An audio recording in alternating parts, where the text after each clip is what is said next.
अस्सलाम वालेकुम दोस्तों, कैसे हैं आप लोग? ठीक हैं। इस वीडियो के अंदर हम डिस्कस करेंगे एस्टॉपल और एस्टॉपल क्या होता है। इसको समझने के लिए हम स्टार्ट करेंगे एक एग्जांपल से। तो दोस्तों एग्जांपल ये है कि सिमरन जो है ना वो एक कार ख़रीदना चाहती है। उसकी ख्वाहिश है कि मैं एक गाड़ी ख़रीदूँ। उसका एक दोस्त है जिसका नाम है राज।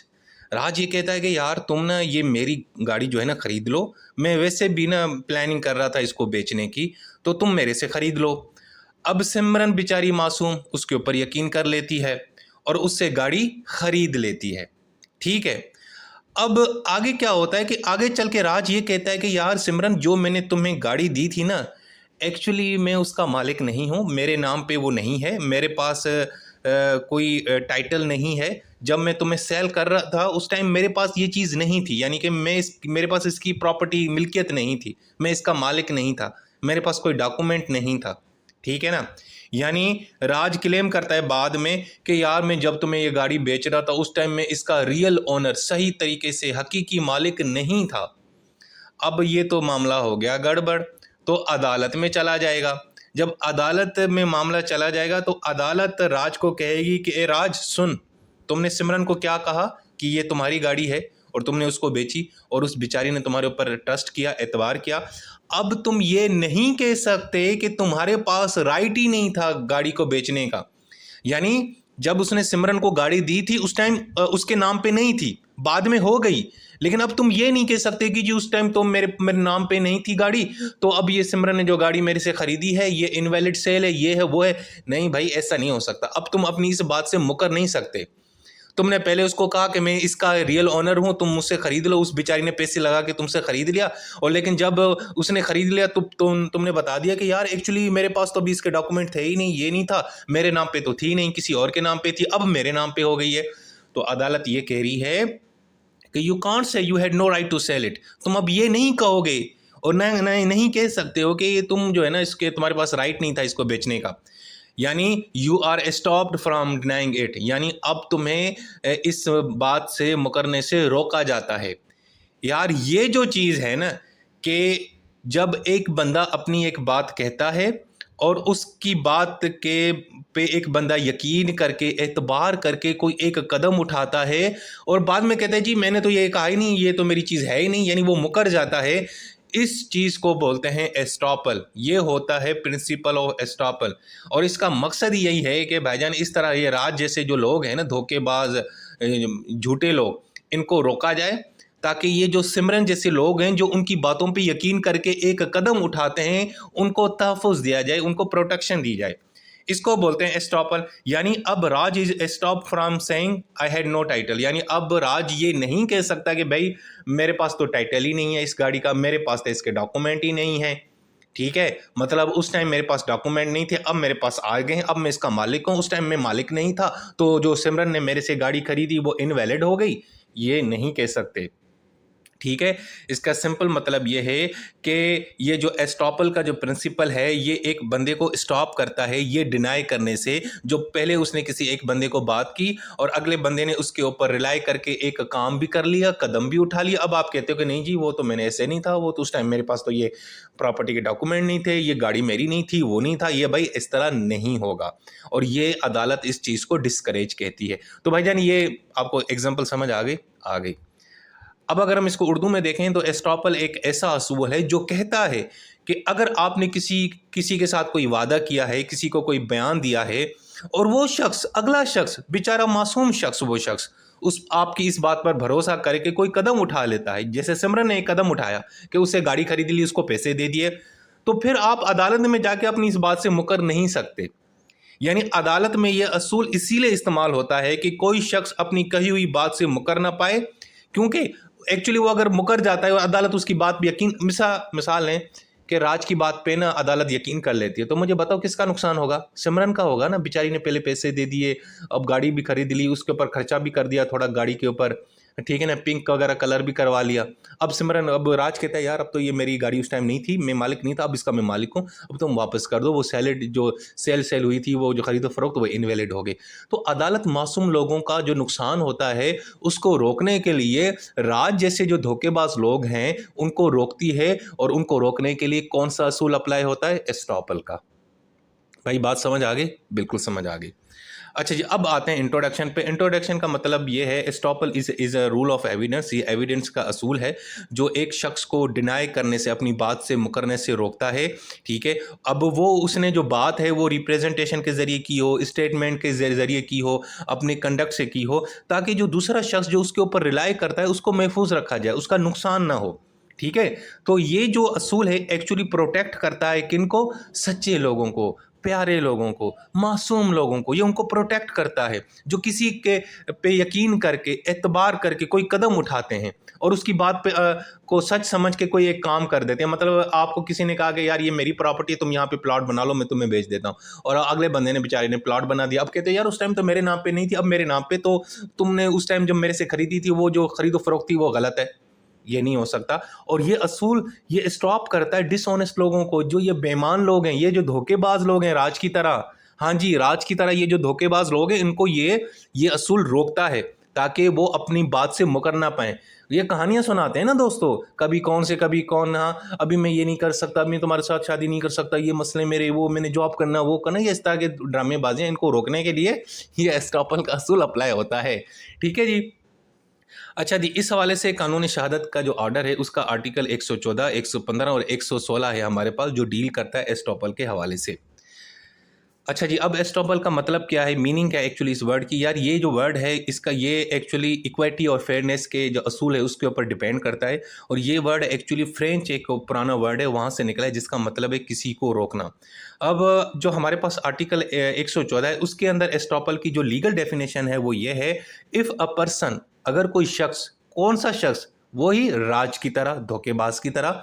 अगर कोई शख्स बाय हिज वर्ड्स और एक्शंस, अपने अल्फाजों से, अपने आमाल से, अपने एक्शन से, इंटेंशन के साथ अगले बंदे को ये यकीन दिलाता है कि तुम ये काम करो, ये बात सच है, यानी जिस तरह राज ने सिमरन को यकीन दिलाया कि भाई ये गाड़ी मेरी है, मैं ही इसका मालिक हूं, अब मैं तुम्हें बेचने जा रहा हूं, तुम मुझसे खरीदो, और अगला बंदा उसके ऊपर अमल करता है और उसकी बात पे यकीन करके वो उससे गाड़ी खरीद लेती है, जो जिस तरह सिमरन ने खरीदी राज से।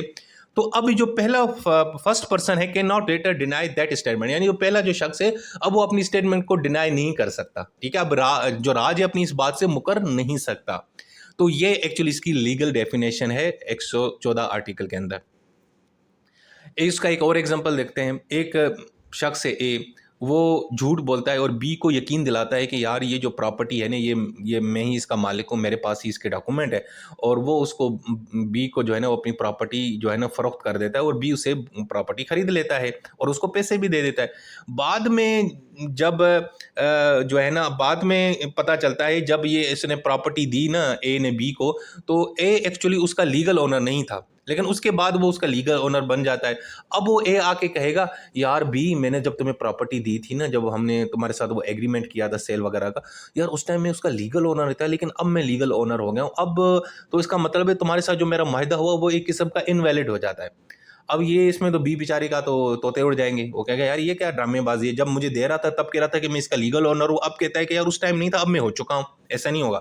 अब रिजल्ट क्या निकलेगा कि अदालत ए को अलो नहीं करेगी कि वो इस तरह ये बात कहे, इस बात से मुकरे, क्योंकि जो ए ने झूठे तरीके से बी को यकीन दिलाया कि भाई ये मेरी प्रॉपर्टी है, मैं ही इसका लीगल ओनर हूँ, तुम मुझे पैसे दे दो, उसने बी ने उसको पैसे दे दिए।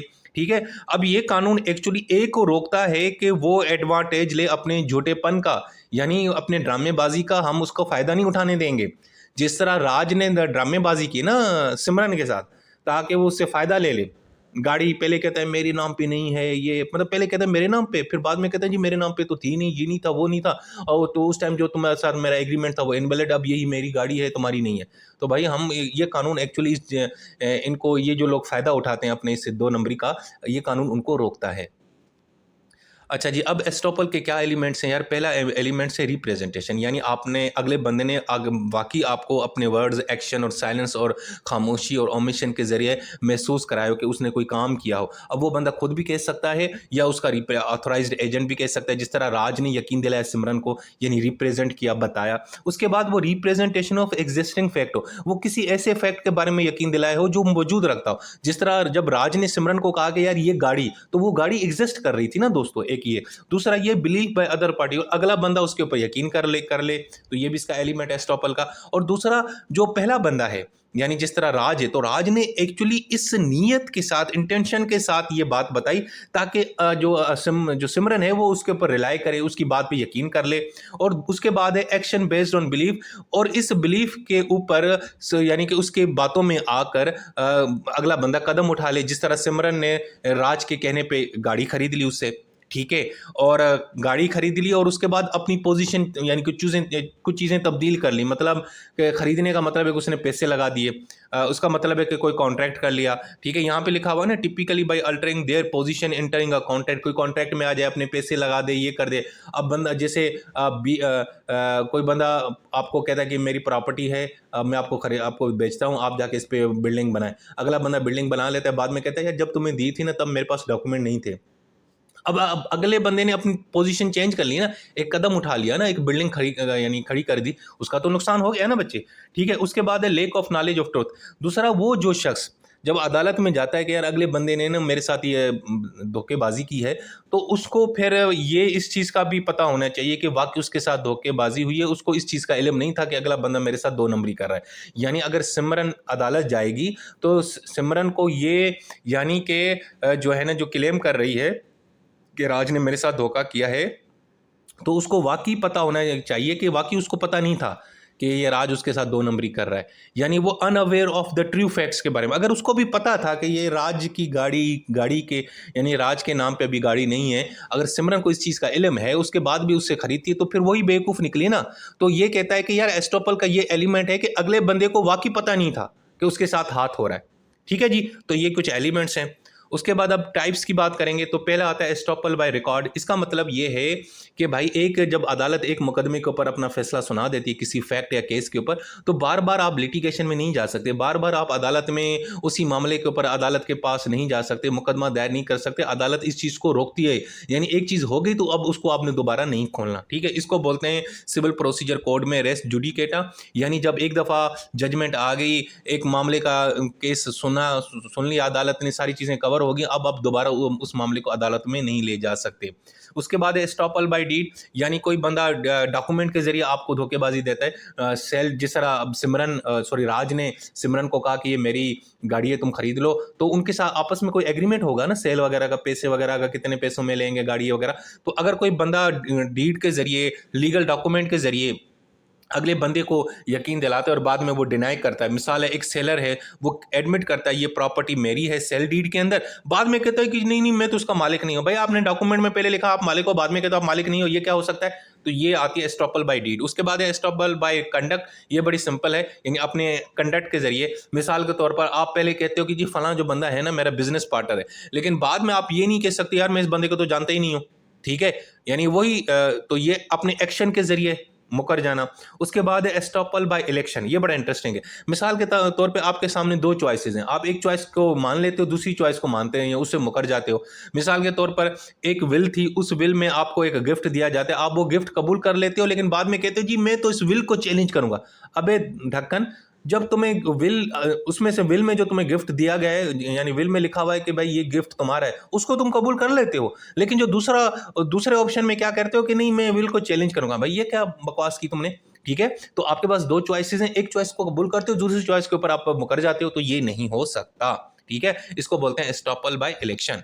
उसके बाद है एस्टॉपल बाय साइलेंस। ये तो भाई और मजेदार है। इसमें पता क्या है कि मिसाल के तौर पर किसी मौके पे आपको बोलना चाहिए था, ये आपकी ड्यूटी थी, ये आपका फर्ज था, लेकिन आपने खामोशी इख्तियार की, तो इसका मतलब ये है कि अब आप बाद में ये नहीं कह सकते यार वो मैं इस मामले पे बात नहीं कर पाया। मिसाल के तौर पर एक शख्स आपके सामने आपकी गाड़ी को ना गलत तरीके से किसी को सेल कर रहा है, बेच रहा है, अब आप देख रहे हो चुप करके, आपसे बोला नहीं जाता, गाड़ी बिक जाती, उसके बाद कहते ओहो यार ये तो मेरी गाड़ी थी, ये था वो था। भाईजान ये क्या था? जब तुम्हें बोलना चाहिए था तब तुम नहीं बोले, और जब तुम पे फर्ज था तुम नहीं बोले, अब आपके रो रहे हो, तो ये नहीं हो सकता, ठीक है। इसको बोलते हैं एस्टॉपल बाय साइलेंस, ठीक है जी। क्योंकि यार खामोशी बाज़ औक़ात किस तरह ट्रीट की जाती है, खामोशी का मतलब है इकरार, खामोशी का मतलब है एग्रीमेंट।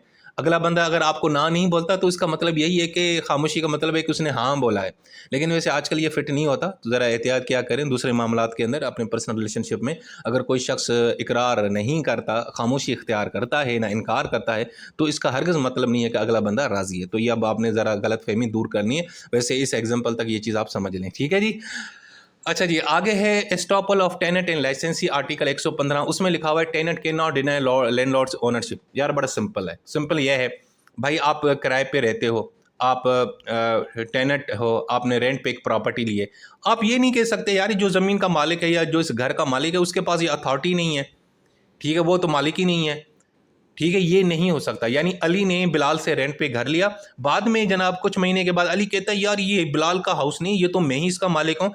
ओ भाई, ये ऐसा नहीं हो सकता, आप ये नहीं कह सकते। जब आप अगर एज ए टेनेंट रह रहे हो, आपका एग्रीमेंट जब तक मौजूद है, आप ये नहीं कह सकते कि आप इसी चीज़ के मालिक हो, ठीक है जी। उसके बाद है लाइसेंसी can not deny givers right. अब इसमें क्या है कि एक बंदे ने आपको अपनी प्रॉपर्टी यूज़ करने का इख्तियार देता है, आपको राइट देता है, यार जाओ मेरी प्रॉपर्टी तुम यूज़ करो, आपके साथ कोई रेंट वगैरह नहीं होता। अब ये नहीं हो सकता आगे चल के कहोगे यार ये तो प्रॉपर्टी है नहीं इसकी, ये तो मेरी प्रॉपर्टी है, उसको तो राइट ही नहीं है कि वो मुझे इस तरह बोले। मिसाल के तौर पर सारा वो अपने कज़न को अपनी शॉप देती है कि यार तुम ना सम टाइम इसको यूज़ कर लो, ठीक है, तुम इसको अपना काम चलाओ, यहाँ पे रेंट वगैरह मैं नहीं लूँगी, कोई बात नहीं, तुम मेरे कज़न हो। लेकिन बाद में कज़न भाई कहते नहीं नहीं ये दुकान तो मेरी है, और कज़न ये सारा के पास तो राइट ही नहीं था मुझे परमिशन देने का। तो भाई ये गलत है, ये आप इस चीज़ से मुकर नहीं सकते, ठीक है। ये नहीं कह सकते कि सारा के पास राइट नहीं है, भाई वो उसी के पास राइट है, उसने आपको टेम्परेरी तौर पे यूज़ करने के लिए दिया और आप मालिक बन के बैठ गए, ये नहीं हो सकता।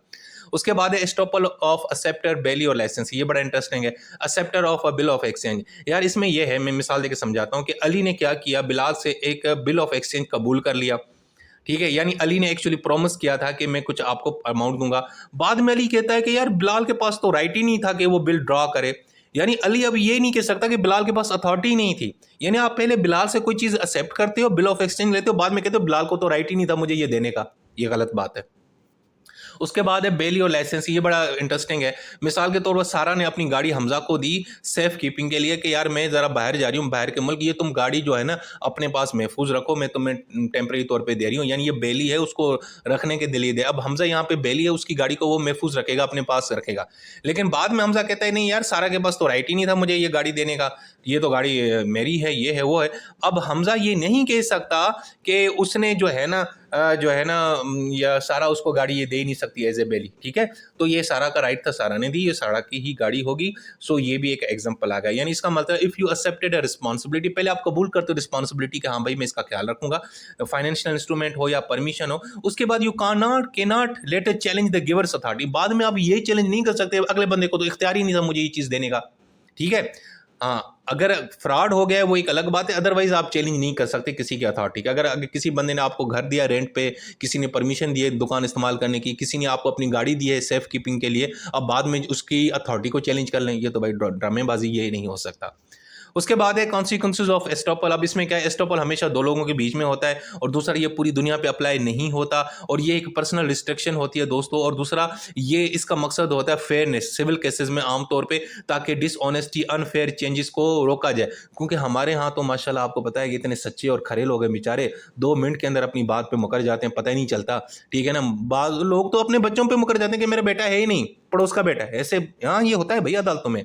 तो इस चीज़ को रोकने के लिए ये असूल लाया गया है। अच्छा जी, अब बर्डन ऑफ प्रूफ क्या है एस्टॉपल पे, भाई उसके ऊपर है जो क्लेम करता है। अब राज ने किसके साथ धोखा किया, सिमरन के साथ ना, तो अब सिमरन के ऊपर बर्डन ऑफ प्रूफ है। सिमरन जाएगी, उसको साबित करना पड़ेगा कि वाकई उसके साथ धोखा हुआ है, रिप्रेजेंटेशन के साथ राज ने अपने वर्ड्स और एक्शन के जरिए उसको धोखा दिया और उसको बिलीव दिलाया कि ये बात सही है, और उसने उसके कहने पे कुछ काम भी कर लिया और पैसे भी लगा दिए, ये भी कर लिया, और उसको नुकसान भी हुआ। यानी if you want to use estoppel you have to prove everything, ठीक है जी। उसके बाद है लिमिटेशन। अब लिमिटेशन ये है कि यार ज़्यादातर तो ये जो एस्टॉपल का मामला है ये सिविल लॉ में अप्लाई होता है, क्रिमिनल केसेस में बहुत कम यूज़ होता है।